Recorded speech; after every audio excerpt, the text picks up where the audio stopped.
Okay, so let's start off by looking at the IELTS Reading Basics, Part 1. All right, and let's try to kind of focus on what are some of the basic of IELTS reading.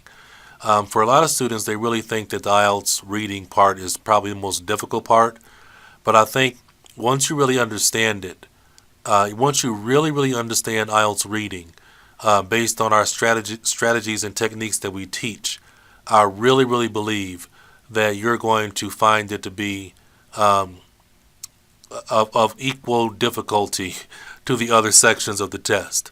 But let's go over some of the basics for IELTS listening. Okay? I'm sorry, IELTS reading. All right, so reading comprehension, as you know, it really comes down to understanding some of the basics, and those involve really understanding you have 3 reading passages you have to do. You have 13 to 14 questions for each reading passage.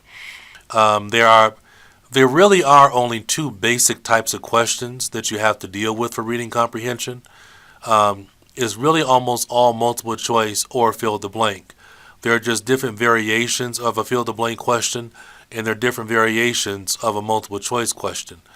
And reading comprehension most of the time gets gets progressively more difficult, meaning that the first reading passage is going to be something that you can manage with, not with ease, but is your basic level, and then you have reading passage 2, which is more difficult, and reading passage 3 is actually more difficult also. The question types don't change, right? You'll have fill the blank questions in reading passage 1. You'll have fill the blank questions in reading passage 3. What makes it more difficult is with each reading passage, the level of English that you have to be able to understand and comprehend and digest is more difficult and more complicated. It's very much like the listening section of the IELTS exam, where with the listening section, it gets more difficult as you go along. All right? So, we went over this in terms of the basics. You have a total of 60 minutes. So that means you only have 20 minutes to do one passage. A lot of students don't understand 20 minutes is a short amount of time. And for IELTS reading, there really is no time for you to read the passage and then answer the questions. You have to understand that you can actually start with the questions. You can start with the questions because the questions are going to tell you what information is important to scan for and locate within a reading passage. That's how students are able to finish in 20 minutes time. Okay? And as you go through the video lectures with us, you're going to learn how to do that. Next, some of the keys to doing well. Definitely learning academic vocabulary. I can't say enough how important it is that you learn vocabulary. Really, you have to.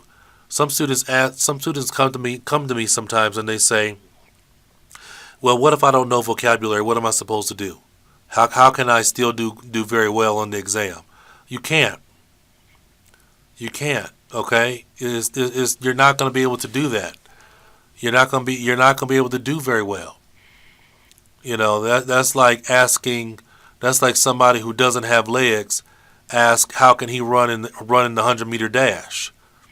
You can't. You can't run. You don't have any. So you need vocabulary. All right, and next you have to learn how to scan. Okay, you have to learn how to IELTS scan. And when I say IELTS scan, I say that because very often what you have to be able to do is understand the keywords in the question and then be able to scan for synonyms of those keywords in the reading passage so you know what's the right sentence to read. All right, I'm going to give you a little bit of a breakdown and explanation of test design, of test design in terms of the IELTS exam. For the vast majority of the time, what they're doing is when a person creates the test, what they're doing is they are looking at a sentence in a paragraph, and then from that sentence in a paragraph, they create a question. Okay, and so but when they create the question, they use synonym language. They don't use the exact language that's in the passage. And also within that sentence, very often, is where the answer is located. Sometimes what they do is they'll take 2 sentences from the passage two sentences from a paragraph in the passage, and then when they make a question, they combine those two sentences into a question. And so if you're able to look at the keywords in the question and then go scan and locate that sentence or two sentences from where the question was made, you can always find the answer right there. So in terms of the IELTS exam, that's a very big key to doing well. Time management is very important. Most students don't finish because they read and they read and they read and they read. They read the whole paragraph. The answer is always coming from one or two sentences maximum. And probably I would say 75% of the time is coming from one sentence. Okay? And question strategy. A lot of students just do the exam and they have no idea of strategy, and that's why they waste so much time. Some other things that are really important. You don't have to do the questions in order from 1 to 40. All right, some students just start at number 1 and try to go all the way to number 40. Some question types are easier than others. All right, and you want to maybe start and do those first, because your overall goal is to try to get as much right as possible. This is what your general reading looks like for your reading scores you need. You can look down here for most of you that are doing academic. If you want to get a 7, like a band score of a 7, that means you can only get 30. You can only get 10 wrong. You have to get 30 out of 40 correct. That means on average, for the average reading passage, you're not getting more than 3 wrong. 3 wrong, 3 wrong, 3 wrong. That's 9 wrong. That's how you end up with getting a 7. Okay? That's how you get a 7.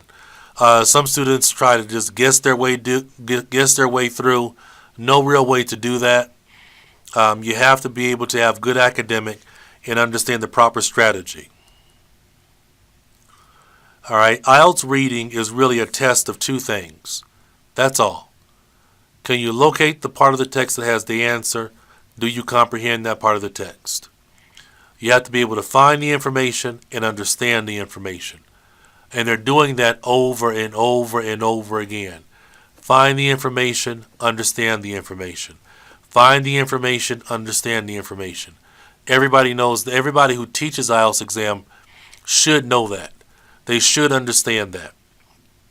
However, I have seen very few teachers that actually understand that. Maybe I can count on one hand of the teachers that, other than myself, that really understand that the IELTS exam is about finding and understanding information. Okay? And that's it. So that's why I say you have to be very good at scanning so you can find the right information. And then you have to have really good vocabulary so you can be able to understand very well. All right. So also, this is where these are our basics for IELTS reading. These are our basic set number 1. And in the next lecture, we're going to be going over a few more basics for IELTS reading. So I look forward to teaching you, and I think we're going to have a great success. I'll talk to you soon.